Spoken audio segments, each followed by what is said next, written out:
नवग्रह देवताभ्यो नमः।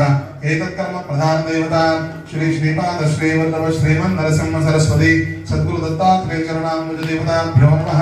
सर्वेभ्यो देवेभ्यो नमः। सर्वेभ्यो ब्राह्मणेभ्यो नमो नमः। नमः शुभाभ्यां शुभे शोभने मुहूर्ते ब्रह्मणः द्वितीयपरार्धे श्रेष्ठितमानः कल्पे वैवस्वतमन्वन्तरे कलियुगे प्रथमचरणे प्रथमरसे व्रतखण्डे जम्बोद्वीपे दण्डकारण्ये देशे गोदावर्याः दक्षिणे तीरे शालिवांशिके बौद्धावतारे नाम क्षेत्रेऽस्मिन् वर्तमाने व्यावहारिके चान्द्रमानेन विश्वावसुनाम संवत्सरस्य उत्तरायणे वसन्तऋतौ चैत्रमासे कृष्णपक्षेऽद्य षष्ठ्यां तिथौ अन्त्यवासरः वासरस्तु अद्य स्थिरवासरयुक्तायां पूर्वाषाढादिवसनक्षत्रे शुभयोगे शुभकरणे एवं गुणविशेषेण विशिष्टायां शुभतिथौ। ಈಗ ಗುರುಗಳು ಹೇಳಿದಂಗೆ ಎಲ್ಲರೂ ಹೇಳ್ಬೋದು.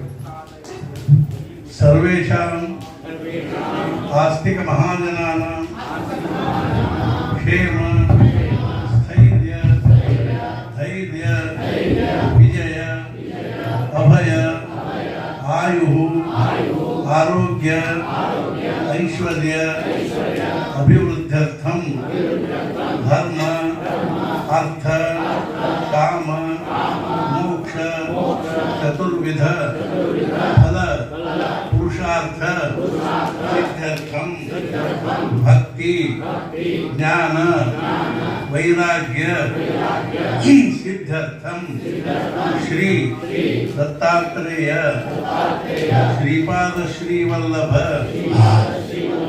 श्री नरसिंह सरस्वती कृपा प्रसाद सिद्ध्यर्थं अद्य संकल्पात् आरभ्य श्वः महानैवेद्य पर्यन्तं सर्व भक्त उपस्थित भक्तजनैः सह अहं श्री सद्गुरु भजनं दिगंबर दिगंबर श्रीपाद वल्लभ दिगंबर अखंड चतुर्विंशति घंटा पर्यंतम अहं करिष्ये। सद्गुरु स्मरणं च करिष्ये। वक्रतुंड महाकाय सूर्यकोटि समप्रभ श्री सद्गुरुनाथ महाराज की